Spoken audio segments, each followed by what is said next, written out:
When I was 20 and I moved to England on my own. Yeah, I think that's when I felt independent for the first time. And also when I bought my first flat, that's when I felt like an independent grown-up woman. Means that I can decide my own life, like what I do in my own life. And I think it's really important for everyone to feel to be independent, even once in their life. Because independency, then you can be the king or queen of yourself. Independence for me is like I can decide about my own things, and also like I am responsible about my own life. Independence, according to me, is being able to make your own choices and follow your dreams without anybody telling you that you shouldn't follow them.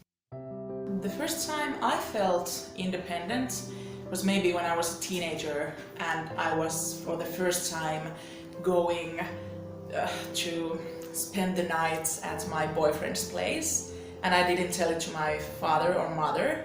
Then I felt like, oh, I'm an independent girl, I can do whatever I want, and I was like 15 years old.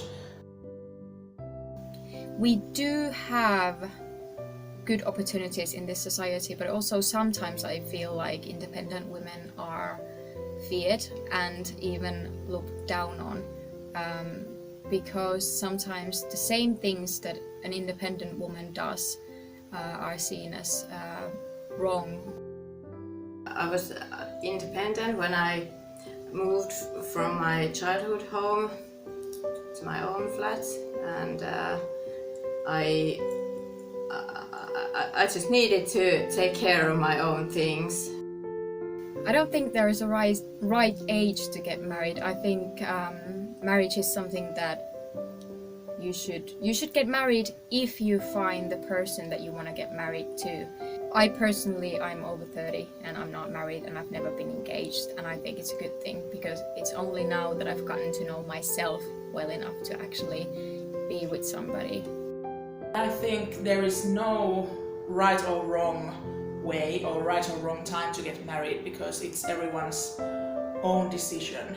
Someone doesn't want to get married at all, some wants to get married right away, like I did. And I have been married for 5 years, so it was a good decision. I've never been married, and so I have never thought about it.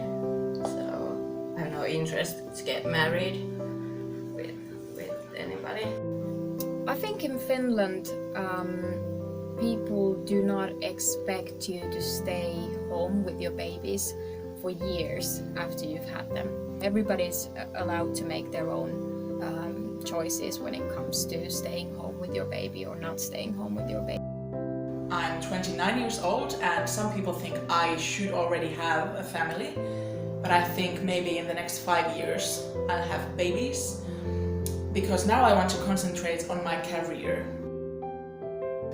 I get back from hospital and I was at home with my little baby, and I was like, oh dear, I have no idea what to do with him. He's like everything for me. I do think that the low birth rate has got something to do with the education of women. I myself have studied hard for 6 years to get where I'm at, so I wouldn't risk it all for having a baby. I think women nowadays in Finland are waiting to be older to be established in some sense in their career before they have babies. But I think most of the women, maybe most of them nowadays, would rather first have a career and a very good education before trying to have a family. So yeah, I definitely do think that the low birth rate has got something to do with education. Everyone should decide what age they want to have children, or if they don't want to have them. I think because women in Finland are really educated, it's one of the main reasons why we don't give birth so early. But there are still many of my friends who are studying, doing their master's degree.